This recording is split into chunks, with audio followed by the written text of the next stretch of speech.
और दोस्तों आप देख रहे हैं लालटेन भोजपुरी और आप लोगों का एक बार फिर से लालटेन भोजपुरी चैनल पर स्वागत है। किसी भाई ने मेरे पास मैसेज किया था कि सारेगामा हम भोजपुरी ने एक स्टोरी लगाया है जिस पे समर सिंह खेसारी लाल यादव का गाना तबला पे रील बनाते हुए नज़र आ रहे हैं और यही शायद यही वो स्टोरी है। तो देखिए हालांकि स्टोरी तो लगाया है आप, सच हैं, सही है, लेकिन देखिए स्टोरी अगर हम यही न रील है तो देखिए इसमें है क्या कि ये अपलोड हुआ है मधु सिंह राजपूत के आईडी पे और हमको जहाँ तक लगता है कि ये दोनों का शूटिंग का ये वीडियो है। और इस गाना शूटिंग के वीडियो को खेसारी लाल के गाना तबला के म्यूजिक पे ऐड करके अपलोड कर दिया गया है।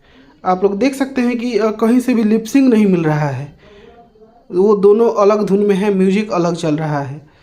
तो इसमें समर सिंह रील नहीं बनाया है। आप भी, आपका भी कहना सही है कि हाँ सारेगामा हम भोजपुरी ने लगाया है तो वो सही ही होगा, लेकिन ऐसा कुछ नहीं है। ये शूटिंग का वीडियो है मधु सिंह राजपूत और समर सिंह का, और इसको खेसारी लाल के गाना के म्यूजिक पे ऐड करके रील अपलोड कर दिया गया है। तो समर सिंह ने रील वील कुछ नहीं बनाया है, वो बना भी नहीं सकते हैं। खैर चलिए, कोई बात नहीं है, ज़रूरत भी नहीं है ऐसे लोगों का सपोर्ट का।